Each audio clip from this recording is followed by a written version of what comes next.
a hablar de un tema muy especial.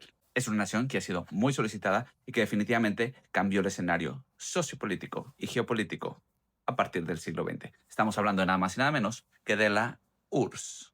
Y como siempre, un poquito de contexto, un poquito de historia. En donde estamos en Rusia, lo que vendría siendo después la Unión de Repúblicas Socialistas Soviéticas, la URSS. ¿Y en qué año estamos? Se preguntaron ustedes. Al inicio del siglo XX, es decir, hace poquito más de 100 años. ¿Y cómo era esta Rusia? Se preguntarán ustedes. Era un estado gigante, realmente atrasado comparando con el resto de Europa y también muy autocrático. Es decir, el zar, que en ese momento era Nicolás II, que ya lo recordarán, centralizaba muchísimo. No había democracia real y realmente no había reformas importantes, volviendo de nuevo a comparación de Europa. ¿Y cómo era percibido este Nicolás II? Se preguntarán. Pues era un zar, rey o emperador, que se veía débil, se veía indeciso y también un poquito desconectado con la realidad, como muchos de la época. ¿Y cómo estaba la sociedad rusa? Pues la sociedad rusa estaba dividida principalmente en los agrícolas o los agricultores y los obreros, ya que estamos después de la revolución industrial. Y estos dos grandes grupos tenían algo en común, que era una pobreza extrema, salarios desiguales y obviamente una represión política. Llegó el año de 1905 y esto es clave, porque por primera vez una potencia europea pierde una batalla contra un país que se consideraba de bajito poder. Estamos hablando de cuando Rusia perdió contra Japón. Y esto, además de ser un golpe anímico para los rusos, también significa algo muy importante. Se pierde el miedo con los gobernantes. ¿Y qué pasa con esto? Al zar Nicolás II le llueve sobre mojado, o mejor dicho, les neva sobre nevado, porque llegó nada más y nada menos que la Primera Guerra Mundial. Y esto sí, que vino a darle como anillo al dedo a los bolcheviques. Recuerden bien esto. En la Rusia había dos personajes, o dos grupos de personajes, que eran los bolcheviques y los mencheviques. Los bolcheviques estaban basados en Marx y sus teorías, es decir, comunismo, pero eran un poquito radicales. Y los mencheviques también apoyaban a Marx, pero lo hacían de una forma más sutil. El punto es que los bolcheviques, por ser mucho más radicales, pues estaban planeando un cambio de régimen. Y de este movimiento bolchevique salen dos nombres que quiero que te grabes. El primero es León Trotsky y el segundo es Vladimir Lenin. El punto es que estas ideas decían que el zarismo o el imperialismo europeo realmente no funciona y que había que hacer un cambio de raíz, es decir, que el pueblo tome el control. ¿Y qué combinó con esto? Se preguntaron ustedes. Pues nada más y nada menos que las consecuencias de la Primera Guerra Mundial, que sabemos que después de toda la guerra llega el hambre, llegan los muertos, llega la inflación y con todo esto llega el descontento de todo el pueblo ruso. Y como siempre hay una gota que derrama el vaso. Esta gota que derramó el vaso fue el 23 de febrero de 1917, con nada más y nada menos que las mujeres rusas. ¿Qué hicieron estas? Salieron a protestar porque no había pan, se le unieron los obreros y se le indicó a los militares rusos que dispararan si fuera necesario, cosa que se rehusaron a hacer. Y cuando ya desobedeces una vez, ya valió todo. Y a partir de aquí hubieron huelgas por hambre, por falta de trabajo, y el ejército simplemente se rehusó a seguir las órdenes del zar Nicolás II.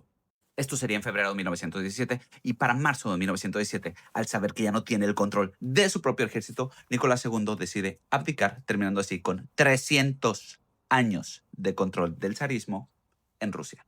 Con esto se forma un gobierno provisional liderado por Georgy Love, en la que prometen elecciones, reformas y libertades, que era lo que más preocupaba, pero que cometen un error fatal, que es que deciden continuar en la Primera Guerra Mundial, participando y llenando de hambre y de muerte a Rusia. Gracias a esto nace un nuevo poder, y así como los bolcheviques y los mencheviques, llegan los soviets. Digamos que los soviets era un tipo de sindicato, pero en realidad era una unión de obreros o incluso hasta de militares que empezaron a controlar desde fábricas hasta cuarteles y hasta calles. Regresa Vladimir Lenin, que ya hemos hablado de él, con ayuda de los alemanes, llegó a Petrogrado y propuso 4 puntos claves en lo que fue la tesis de abril. El primero, paz, es decir, salir de la guerra. El segundo, pan, es decir, resolver el hambre. El tercero, tierra, es decir, que los campesinos puedan actuar libremente en sus tierras. Y el cuarto, todo el poder para los soviets. Y aquí llegaría otro personaje ruso del exilio. ¿Se acuerdan de quién estamos hablando? De León Trotsky, quien se le une a Lenin. Este se convierte en el líder del Soviet de Petrogrado y básicamente tiene tanto poder que empieza a organizar, tanto políticamente como militarmente, a todas las masas inconformes. Pero llegó julio. ¿Y qué pasó en julio? Se preguntaron ustedes. En julio básicamente los bolcheviques se empiezan a hundir, tanto así que perdieron contra el gobierno provisional y Lenin termina por huir de Rusia. Esto parecería el fin bolchevique, pero obviamente no fue así.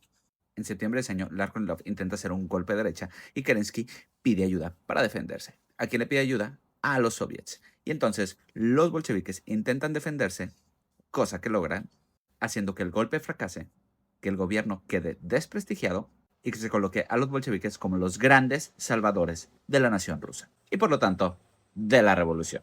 En otoño de 1917, básicamente en Petrogrado, los bolcheviques logran mayoría en Petrogrado y también en Moscú.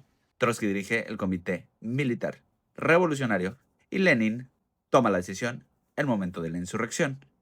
Ha llegado a Rusia. Llega otoño de 1907, donde el gobierno actual no controla ni a los obreros, ni a las calles, ni a los soldados, pero los bolcheviques sí controlan a los soviets clave.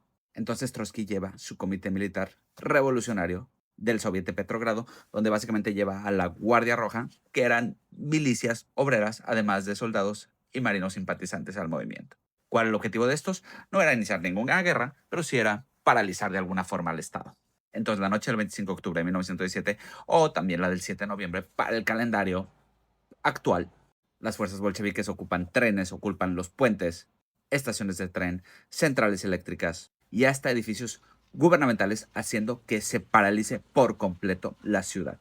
Llegan hasta el último bastión del gobierno provisional, es decir, el Gran Palacio de Invierno, hacen un gran asalto y Kerensky, que era el líder del gobierno provisional, termina huyendo.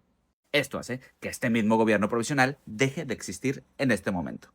Y justo después de esto llega el momento más simbólico de todos, que es cuando Vladimir Lenin regresa del exilio y en el Congreso de los Soviets pronuncia esta frase histórica que dice más o menos así: el socialismo ha iniciado. Se proclama un nuevo poder, es decir, el Sovnarkom, que es el Consejo de Comisarios del Pueblo, y se inicia un nuevo gobierno con tres personajes importantes de la historia. El primero y el líder, Lenin, Vladimir Lenin. El segundo, León Trotsky, como encargado de las relaciones exteriores. Y el tercero es un nuevo personaje de la historia, que se llama Joseph Stalin, encargado de nacionalidades. Medidas inmediatas, obviamente, regresa la paz, es decir, acaba con la guerra. Y el segundo, la reforma de las tierras, es decir, fin del latifundio y también las jornadas laborales de 8 horas y el control obrero en las fábricas. Esto obviamente suena muy bonito para ser verdad, pero la realidad es que hubo resistencia y entonces Rusia se partió en dos. En los rojos, que eran los bolcheviques aliados, y en los blancos, que eran los encargados del imperialismo. ¿Qué querían estos blancos? Se preguntarán. Pues querían volver a las grandes monarquías europeas. ¿Quiénes los apoyaron a estos? Pues obviamente los países que estaban a favor del imperialismo, como Reino Unido, Francia, Japón y hasta los mismos Estados Unidos. Esto crea una guerra civil donde el mismo Trotsky crea al nuevo Ejército Rojo, que recordaremos después, donde obviamente hubo consecuencias catastróficas como después de cada movimiento civil, como hambrunas, economías colapsadas, lo que terminó de hacer que Lenin diera pie al NEP, es decir, mercado limitado, respiro económico y un Estado comunista. Entonces, para diciembre de ese año, es decir, diciembre de 1922, se crea oficialmente la Unión de Repúblicas Socialistas Soviéticas, la URSS. ¿Quién controlaba esto? El Partido Comunista. ¿Quién era su líder? Vladimir Lenin, que justamente 2 años después de esto, muere. Y con la muerte de Vladimir Lenin, ahora sí, empieza lo bueno con la URSS porque se van a agarrar a garrotazos. Dos personajes importantísimos, uno es León Trotsky y el otro es Joseph Stalin. Nos quedamos en el año de 1924, cuando Vladimir Lenin muere y el poder va a ser peleado por dos personajes principales. ¿Quiénes son estos? Se preguntaron ustedes. El primero, Joseph Stalin, que tenía todo el poder del Partido Comunista, y el segundo, León Trotsky, personaje que perdería, que de hecho se nos haría un poco familiar porque se vino a Latinoamérica a exiliar, siendo marginado y eliminado políticamente de la Unión de Repúblicas Socialistas Soviéticas, la URSS. ¿Esto con qué zona? Se preguntaron ustedes. Pues nada más y nada menos que Joseph Stalin se quede con el poder absoluto de este territorio gigantesco llamado la URSS. Joseph Stalin se dedica a transformar a la Unión de Repúblicas Socialistas Soviéticas y decide actuar con dos objetivos principales. El primero, la colectivización forzosa. Y el segundo, los planes quinquenales de industrialización. Esto tiene un costo humano inimaginable, como las hambrunas masivas o como Holodomor en Ucrania en 1918. 1932 a 1933 aproximadamente, que básicamente fue una hambruna controlada por el gobierno, donde confiscó las cosechas y también cerró las fronteras, haciendo esto un documentado, causando millones y millones de desvivimientos. Y con esto damos pie a Stalin y su gobierno del miedo. De 1936 a 1938 inicia un periodo que se le llama comúnmente como la Gran Purga. Háganme el favor. ¿Qué es esto? Se preguntan ustedes. Pues nada más y nada menos que ejecuciones, juicios a modo de espectáculo y los gulags. También el Ejército Rojo había sido víctima de estos mismos purgas. Cualquiera que pudiera dar indicios a una revuelta o que no estuvieran de acuerdo precisamente con Stalin era purgado, por llamarle de alguna manera. Esto hizo que el mismo ejército quedara descabezado. Y el ejército, estamos hablando, que era gigantesco. Y mientras, ahí con sus vecinos alemanes, un señor llamado el pintor austriaco, saben a quién me refiero, toma el poder en Alemania y se mete en Checoslovaquia para después iniciar todo el desmadre cuando interviene militarmente en Polonia. Las potencias occidentales, es decir, Francia, Reino Unido y demás, pues ven muy nervioso todo este tema y deciden establecer un diálogo con Joseph Stalin en Moscú. Este tiene de dos sopas. Uno, alargar el problema, es decir, ahorita no me toquen, ando chido. O la segunda, iniciar inmediatamente un tema militar. ¿Qué decide? Se preguntaron ustedes. El 23 de agosto de 1969 decide firmar el Tratado de Ribbentrop-Molotov. ¿Qué fue esto? Pues nada más y nada menos que un pacto de no agresión con el pintor austriaco, donde hasta se dividirían las tierras ganadas después de esta intervención en Polonia. Es decir, Polonia, los Bálticos y Finlandia, unos para unos y otros para otros. Esto, según Stalin, le daría tiempo para tomar decisiones después. El 1 de septiembre de ese año, Alemania toma una parte de Polonia y el 17 de septiembre, Rusia toma la otra parte. Estonia, Letonia y Lituania son absorbidas y después de esto van la guerra de invierno contra Finlandia en 1939 y 1940, donde obtienen una victoria soviética muy buena, pero ahora sí se dan cuenta de la cruda realidad, es decir, perdieron muchísimos hombres. ¿Y qué decide Stalin con esto? De la pérdida de los hombres, pues sabe que tiene una máquina de creación de hombres y se pone a crecer sus ejércitos. En 1940, Francia cae y la Gran Bretaña se queda prácticamente solita, mientras que Stalin decide seguir enviando materias primas a Alemania, confiando en que el pacto Molotov seguía en pie. Pero llega el 22 de junio de 1941, donde el pintor austriaco decide hacer la traición. ¿Qué es esto? Se preguntaron ustedes. Lanza la operación Barbarroja, donde básicamente se va sobre todo contra la Unión Soviética. Inicia la mayor invasión militar de la historia, enviando millones de soldados desde Europa Occidental hacia Rusia. Estamos hablando de un frente de más de 3.000 kilómetros, donde el Ejército Rojo, inexperimentado, mal preparado y con oficiales purgados, obviamente estaba en desventaja total contra las fuerzas del pintor austriaco. Resultado, más de 3 millones de soldados soviéticos capturados y la pérdida de territorios como Ucrania, Bielorrusia y los Bálticos, simbólicamente representando la caída de Kiev en 1941 con más de 600.000 prisioneros soviéticos. Y volvieron a marchar hacia el norte. ¿Cuál fue la decisión de Stalin? Decir, aguantemos vara, hasta donde tope. Inicia el asedio de Leningrado, que duró alrededor de 872 días. Estamos hablando de aproximadamente 3 años. Esto obviamente trajo una hambruna sin igual y dicen, según algunos documentos, que se empezaron a comer entre ellos. Los alemanes siguieron avanzando y siguieron hacia Moscú hasta que llegaría el Superman, el héroe de toda Rusia, el aliado más importante en la historia de este país, que es nada más, nada menos que el invierno. Esto hace que la contraofensiva soviética, liderada por Georgy Zhukov, sea efectiva frente a estos alemanes que no tenían el equipamiento preparado para el señor invierno y logran salvar a Moscú. ¿Qué hacen los soviéticos? Inician a retroceder para prepararse y mientras va retrocediendo van quemando los campos, las fábricas, van evacuando a la gente para que no le quede nada de recursos a los alemanes y siempre lo trasladaron a un lugar que se llama Siberia y los Urales, donde establecen la industria nueva militar para prepararse para la ofensiva contra estos alemanes. Lo hacen en tiempo récord y esto se combinó con que el señor pintor austriaco volteara a ver a Rusia, pero al sur de Rusia, no tanto al norte porque ya el señor invierno le dijo, aquí no.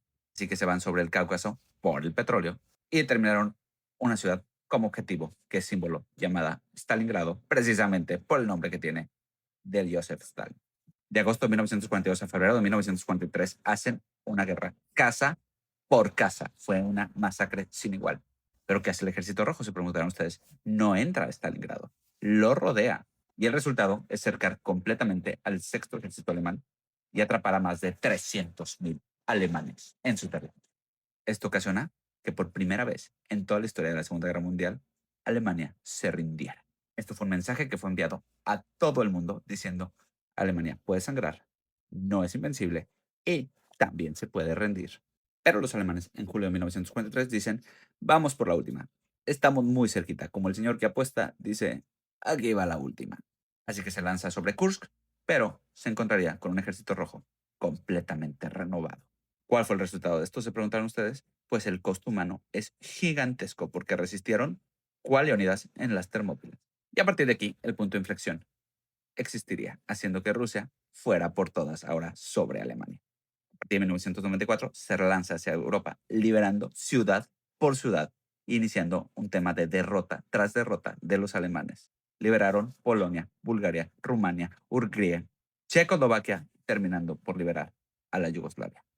Y en enero de 1945, el Ejército Rojo y la URSS entran a Alemania.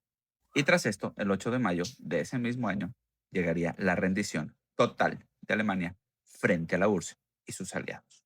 ¿Cuál fue el costo de esto? Pues alrededor de 26 a 27 millones de bajas soviéticas durante este gran periodo. Y aquí, lo más importante de esta historia, es decir, ¿qué pasó después? Joseph Stalin decide no retirarse de estas áreas liberadas e establece gobiernos comunistas. ¿En dónde fue esto? Se preguntaron ustedes. En Polonia, Hungría, Rumania, Checoslovaquia y Bulgaria. De quedarse con una parte de Alemania que después conoceremos como Alemania Oriental. Con esto nace lo que es el telón de acero, y esto se oficializó en Teherán en el año de 1943, cuando tres grandes personajes de la historia, el mismo Joseph Stalin, Winston Churchill y Franklin D. Roosevelt de Estados Unidos, deciden redibujar el mapa global. Básicamente, establecen el nuevo orden mundial, decidiendo sus zonas de influencia, es decir, quiénes son amigos de la URSS y quiénes son amigos de Estados Unidos. Y con esto nacerían las dos grandes superpotencias de la época, es decir, la URSS y los Estados Unidos, que se tensarían en 1949 cuando la URSS probaría su primera bomba atómica. ¿Qué ocasionó esto? Se preguntan ustedes. Pues nada más y nada menos que la Guerra Fría. Nos quedamos en el final de la Segunda Guerra Mundial. Es decir, cuando el mundo se partió en dos, la URSS se quedó con la mitad y Estados Unidos se quedó con la otra mitad, por lo menos a modo de influencia, no a nivel de gobierno. Ya después nos llevó a 1949, donde la URSS probaría su primera bomba atómica y con esto establecerían las tensiones que durarían años contra los Estados Unidos. Y aquí, agregando un poco de contexto, llegaría lo que es el Plan Marshall que establecería Estados Unidos. ¿Y qué es esto? Se preguntarán ustedes. El Plan Marshall era un plan para reconstruir todo lo que es Europa Occidental, no la Oriental, porque esa le tocaba a los rojos. Entonces Estados Unidos decide empezar a levantar estas ciudades de Occidente y con eso meter su influencia capitalista que ya conocemos, mientras que Stalin decide actuar de otra forma, un poquito más ruda. ¿Qué hizo? Se preguntaron ustedes. Pues instaló los gobiernos comunistas, obligando a la gente a actuar de la forma en que ya actuaba la Unión Soviética. Si quieren más contexto de esto, pues véanse el video 1 y el video 2 que ya están aquí abajo. Pero esto no nació nada más de tensiones en la mesa. Sí hubo una tensión en el campo. ¿Y dónde fue esto? Se preguntaron ustedes. Pues nada más y nada menos que en Berlín. De 1948 a 1949 la URSS hace un bloqueo soviético. Ahí, en Berlín Occidental. Y estos responden con un puente aéreo. Esto nos daría un mensaje a toda la humanidad que nos diría que el mundo se convertiría en un gran tablero de ajedrez. Inmediatamente, en respuesta a esto, en el año 1949 se crea la OTAN, que ya sabemos lo que es la Unión de Estados Unidos con los países europeos, y del otro lado se crea el bloque socialista. Y con el Pacto de Varsovia de 1955, básicamente podemos decir que ya quedó inaugurado lo que se le llama el telón de acero. ¿Y qué es esto? Se preguntaron ustedes. Pues el telón de acero es una idea, que es la división militar, ideológica y hasta política de Europa en dos. Y después de la detonación de la primera bomba a prueba, que ya lo comentamos por parte de los soviéticos, pues ahora sí que tenían de dos sopas. Prepararse por si uno aprieta el botón o apretar el botón. Sabían que si apretaban el botón, básicamente se armaba una guerra que en Dios no la quiera.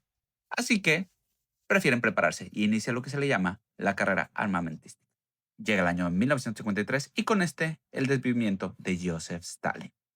¿Quién lo sucede? Pues nada más y nada menos que Nikita Khrushchev, que lo primero que hace, obviamente sabemos, lo centralizado y lo dictatorial, que era el gobierno de Stalin, entonces decide desestalinizar a Rusia o a la URSS. ¿Cómo lo hace? Se preguntan ustedes, libera a los presos e inicia básicamente una denuncia gigante contra los crímenes de Stalin. Es decir, la gente que estaba descontenta, les dijimos, sí, se vale estar descontento, aquí ya empezamos algo nuevo. Y esto es importantísimo, porque ¿qué haces para estabilizar a una sociedad? Pues ponles un enemigo en común, que ya no esté dentro, que esté fuera. ¿Y quién fue este enemigo común? Occidente, es decir, los Estados Unidos y sus amigos. Así que en los siguientes 10 años, es decir, desde los años 50 a los años 60, inicia una producción de miles de ojivas nucleares de ambos lados, lo que vendría siendo el MAD, es decir, el Mutual Assured Destruction, o en español la destrucción mutua asegurada, es decir, si uno aprieta el botón, todos valimos maíz. Esto nos llevaría a una lógica. La lógica sería, pues obviamente nadie va a apretar el botón, entonces debemos de buscar otra manera de competir. ¿Y cuál fue esta? Pues la carrera a nada más y nada menos que al espacio. Inicia la carrera espacial.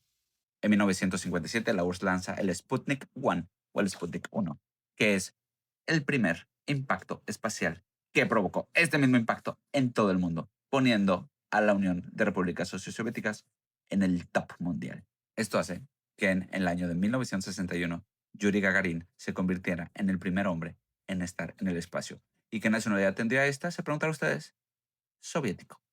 Esto obviamente hace que Estados Unidos se ponga pilas y en el año de 1969 el Apolo 11, liderado o más bien mandado por John F. Kennedy, llegará a la Luna, convirtiéndose así en el rey del mundo. Y bajando del espacio a la Tierra, ¿cómo estaba este tablero del ajedrez? La URSS se presenta a sí misma como el gran líder del socialismo mundial, que abarcaba lugares como Corea del Norte, Vietnam del Norte, los países árabes, como Egipto, como Siria, algunos movimientos en África como Angola y Etiopía y también ciertos lugares de América Latina. Pero en 1959 llegaría su más grande aliado del otro lado del mundo. Estamos hablando nada más y nada menos que de Cuba de la mano de Fidel Castro. ¿Por qué esto es importante? Se preguntan ustedes. Porque llegaba el comunismo a menos de 150 kilómetros de los Estados Unidos. Esta sería la más grande provocación en la historia de estos dos grandes bloques. A partir de aquí, la competitividad se vuelve total. Se va a la ciencia, se va a los deportes, en las Olimpiadas, se va al ajedrez. Estamos hablando de libertad contra disciplina. Esto era una locura en esa época. O eras rojo o eras azul. Y en este año, 1961, construyen el muro de Berlín. Es decir, queda el símbolo edificado. Esto también hace que toda la tensión se vuelva a acumular, porque la construcción de este fue hecha precisamente por el lado este para que no huyera la gente del este al oeste. ¿Qué indicador daba esto? Que quizás la gente no hubiera estado tan contenta del otro lado. Esto hay que sumarle la baja de un avión espía U-2 en el año 1960 que trajo las tensiones al límite. Y entonces llegaría el año de 1962, más puntualmente en octubre. Ahora sí, los 13 días en lo que la humanidad sufrió como nunca una tensión. Se detectaron nada más y nada menos que rampas nucleares soviéticas en Cuba. Obviamente, John F. Kennedy se puso a temblar. ¿Y qué hizo? Pues tenía que elegir entre tres sopas. La primera, un bombardeo. No era opción, obviamente. La segunda, una invasión. Básicamente era presionar el botón con un poco de retraso. Y la tercera, un bloqueo naval, que sería la que elegiría. Esta cuarentena naval básicamente enfrentó a los buques soviéticos contra los buques americanos en el pleno mar Atlántico, viéndose uno enfrente del otro, pudiendo iniciar la destrucción del planeta entero. Un error, un disparo, una mala lectura y todo se iba al caño. ¿Y quienes estaban constantemente en el teléfono? Khrushchev y Kennedy. Nadie sabía qué se decían, nadie podía intuir qué iba a pasar, pero todo el mundo estaba rezando porque ninguno de los dos se saliera de control. Pero llegaría el día del 28 de octubre de ese mismo año, donde Rusia retiraría estas bombas de Cuba. Estados Unidos prometería no invadir esta isla a cambio, pero esta fue lo que dijeron los gringos. En realidad también retiraron en secreto sus tropas y sus armas de Turquía. Y a partir de aquí, otra señal, otro símbolo, el teléfono rojo, es decir, una línea directa entre Moscú y Washington. Esto quería pues tranquilizar al mundo de que en caso de que las cosas empiecen a salir de control, nada más y nada menos que agarre una persona, un teléfono de cada lado y con eso arreglamos el problema. A partir de aquí salen en 1963 los primeros acuerdos sobre el control nuclear. Kennedy sale fortalecido y Khrushchev queda básicamente en las suelos. Esto hace que Khrushchev salga del poder y entraría en su lugar Leonid Brezhnev, que en los años 70 sería amigo de los gringos, haciendo dos acuerdos. Uno, el SALT I, que pone límites a las armas nucleares, que nos parece muy bien. Y el segundo, el Apollo-Soyuz, en el año de 1975, donde básicamente deciden cooperar en el espacio. Y por el otro lado, el tablero de ajedrez a nivel mundial estaba en su mayor apogeo. En Asia, Vietnam del Norte triunfa sobre Vietnam del Sur en 1975, básicamente dándole un gran triunfo simbólico al comunismo. En África llegarían apoyos a Angola, a Etiopía y a Mozambique, y también en Medio Oriente se le daría el respaldo a los estados árabes. La URSS presumiría que tiene logros que jamás se habían visto en la historia de la humanidad. Logros como el empleo garantizado, la educación científica, el prestigio deportivo y también el prestigio cultural. ¿Cuáles fueron los costos de esto? Pues la escasez crónica de bienes, una burocracia gigantesca, además de muchísima censura, y por esto mismo la creación de muchísimos mercados negros y corrupción. Esto nos llevaría al año de 1979, donde la URSS cometería un error gigante. Esto es nada más y nada menos que la invasión a Afganistán, donde las tensiones entre estos dos bloques se volverían a hacer realidad de una forma brutal. Nos quedamos en esta guerra fría, donde estas dos grandes potencias que dominaban al mundo en ese momento, es decir, la URSS y los Estados Unidos, competían básicamente en todo, hasta que llegó un errorcito de la URSS. ¿Cuál fue este? La invasión a Afganistán. ¿Y en dónde estamos? Estamos en los años 70, es decir, de 1970 a 1980. ¿Y cómo estaba la URSS en este momento? Se preguntará. Sigue siendo una potencia militar, pero la economía había comenzado a estancarse, es decir, dejó de crecer. ¿Y cómo se vio reflejado esto en el país? Con productividad estancada, fábricas ineficientes y también tecnología muy atrasada en comparación con los gringos. ¿Por qué había dejado de crecer esta economía? Pues porque nada más y nada menos que el 15% del PIB estaba destinado al tema militar. 15% para una guerra que jamás existiría. Había muchísimos tanques y muchísimos misiles, pero no había comida y no había bienes básicos. ¿Y qué pasaba en Estados Unidos? Pues la tecnología seguía avanzando, es decir, llegaba toda la era de las computadoras y de los microchips, y en la URSS la gente estaba un poquito inconforme con esto. Llegan los años 80 y esto no mejora. Básicamente hay unas filas interminables de gente en el súper buscando bienes. Obviamente había escasez, además de que los productos eran de muy mala calidad. La gente dejó de creer en esta promesa comunista del futuro, porque básicamente ya estaban en el futuro. La URSS llevaba ya muchos años en el poder. Y la gota que derramó el vaso, o el copito que salió de la nieve, fue el cambio constante de gobernantes en este periodo. Leonid Brezhnev, Yuri Andropov y Konstantin Chernenko fueron tres ancianos que básicamente gobernaron en muy poquitos años. Esto obviamente era un claro reflejo de lo que estaba sucediendo dentro de la URSS. Llega el año de 1981 y en Estados Unidos llega un mandatario, un personaje de la historia que seguro no he oído mencionar, que se llama Ronald Reagan. Y este no tuvo hincapié en decir lo que pensaba y les aventó esta bombita. La URSS es el imperio del mal. ¿Cómo estaba influenciado este señor? Se preguntarán. Pues nada más y nada menos que con la guerra de las galaxias que estaba en esa época. ¿Cómo reaccionó Moscú ante esto, es decir, la URSS? Pues ahora no reaccionó como lo hubiera sido unos años antes. Aquí se quedó calladito, sabía que ya no podía competir. Y la otra gota que derramó el vaso fue Afganistán, como les dije. ¿Qué pasó aquí? Pues hubo una invasión en el año 1979 y fue una guerra muy impopular dentro de la URSS. Los jóvenes que regresaban muy dolidos. Le podemos llamar que fue la Vietnam de la URSS.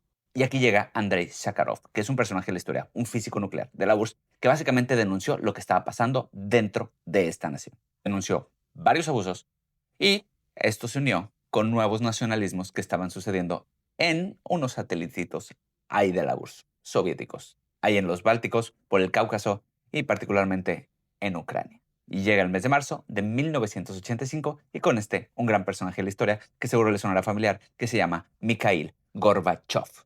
Tenía 54 años, que comparado con los otros era un chavito, y lo primero que hizo fue decir, esto no funciona, vamos dándole la vuelta, y salió el Glasnost.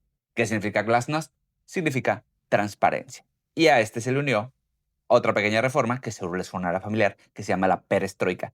¿Qué quiere decir esto? Se preguntarán. Perestroika significa reconstrucción. ¿Y por qué tengo que mencionarlas juntas? Porque una era la libertad para que la gente empezara a hablar y la reconstrucción era cómo ejecutarlo. Pero en realidad no iba a funcionar porque es como querer arreglar el motor de un auto que va a 150 kilómetros por hora. El Glasnost permitió que la gente empezara a hablar, como les comenté, y que obviamente salieron a la luz todas las barbaries que hicieron los gobiernos anteriores, particularmente el del señor, que lo pueden revisar en los videos anteriores. Y mientras la perestroika intentaba arreglar el país, que lo que hizo realmente fue repartir un poquito las grandes decisiones del país en unos pocos, cosa que tendría consecuencias después, en realidad todo tronó cuando llegó un lugar que seguro recuerdan que se llama Chernobyl. Esto fue en el año de 1986, particularmente el día 26 de abril. ¿Qué pasó aquí? Explotó un reactor, el número 4, y obviamente no es que no sea importante la explosión del reactor, pero lo que clavó, el último clavo en el ataúd de la URSS, realmente fue las consecuencias de este acto. Es decir, las reacciones de la URSS ante este suceso. ¿Cuáles fueron estas? Silencio, ocultamiento y obviamente un retraso en las reacciones. ¿Cómo se dieron cuenta el mundo de que había sucedido esto? Porque Suecia notó la radiación y levantó la mano y no le quedó otra a la URSS más que decir, sorry, largamos. Chernobyl se convierte para la URSS en el símbolo del secretismo, el fracaso brutal, burocrático y un terrible desprecio por la vida humana. Y como ya estábamos en Glasnost, pues la prensa lo contó todo. De hecho, Mikhail Gorbachev diría en un futuro que Chernobyl fue la principal causante de la caída de la URSS. Palabras de él, no mías. Esto trae un golpe económico brutal, una pérdida de confianza masiva que hizo finalmente que Gorbachev tomara decisiones un poquito más radicales. ¿Como cuáles? Se preguntarán. Pues sabe que tiene que ahorrar costos y obviamente, ¿a dónde fue a recortar? Pues a la carrera armamentística que ya traía con Estados Unidos, que ya hablamos en los episodios anteriores. Firma la INF, que es un tratado de no misiles nucleares de corto alcance, y la retirada de Afganistán.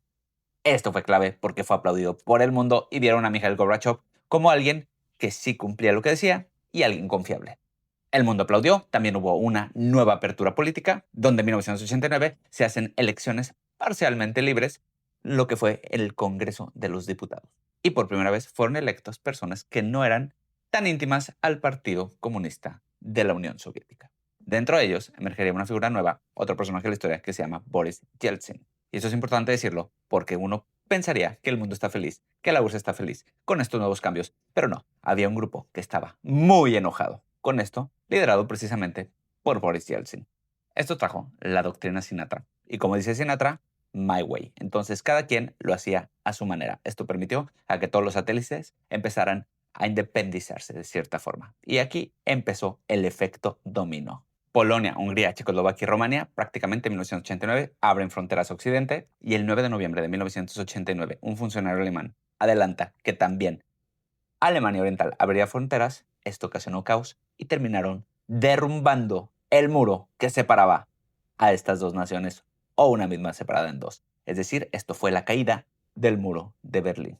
El símbolo máximo del telón de acero había quedado destruido para siempre. Y asimismo, la reputación de la Unión de Repúblicas Socialistas Soviéticas, la URSS. Esto fue en noviembre. En diciembre se realiza una cumbre en Malta donde se reunieron Mikhail Gorbachev y George W. Bush, padre, para ver cómo iban a terminar con todo este desmaíz. Alemania se unificaría y también provocaría que otras regiones empezaran a independizarse, como en la zona de los Bálticos, donde hubo una cadena báltica en el año 1989, donde 2 millones de personas se dieron la mano en protesta para poder ser libres. Pero todavía la URSS daría ciertas patadas de ahogado, precisamente por grupos de la KGB y áreas conservadoras que no querían que esto se acabara. De hecho, secuestrarían a Gorbachev, declararían estado de emergencia y el mismo Yeltsin iría con un tanque enfrente del Parlamento ruso y no se animaron a disparar. Esto sería el acabose. En 48 horas el golpe fracasaría. Esto desacreditó al Partido Comunista y básicamente sería el acabose de este partido. Ucrania votaría su independencia el 1 de diciembre de 1991 y el 8 de diciembre firmarían los acuerdos de Belavesha, donde básicamente declararían que ya no existiría la Unión de Repúblicas Socialistas Soviéticas y en su lugar quedarían 3 estados, es decir, Ucrania, Rusia y Bielorrusia. Llegaría la Navidad, 25 de diciembre de 1991, y Mikhail Gorbachev saldría en televisión para dimitir. Y además de dimitir, reconocería el fin de la Unión Soviética tras 69 años de existencia. se bajaría la banderita roja del Kremlin y subiría la de Rusia. Y así con Rusia llegarían otros 14 nuevos países al mapa mundial. Ucrania, Bielorrusia, Lituania, Letonia, Estonia, Georgia, Armenia, Kazajistán, Azerbaiyán, Uzbekistán, Turkmenistán, Kirguistán, Tayikistán y Moldavia. Nacería la Federación de Rusia como una república federal, con nada más y con nada menos que con Boris Yeltsin como presidente, heredando estructuras y otras cosas de la URSS, pero, sobre todo, creando nuevos oligarcas que llevarían a esta Rusia a otro lugar muy distinto. Si te gustaron las series como esta, coméntamelo y hacemos más.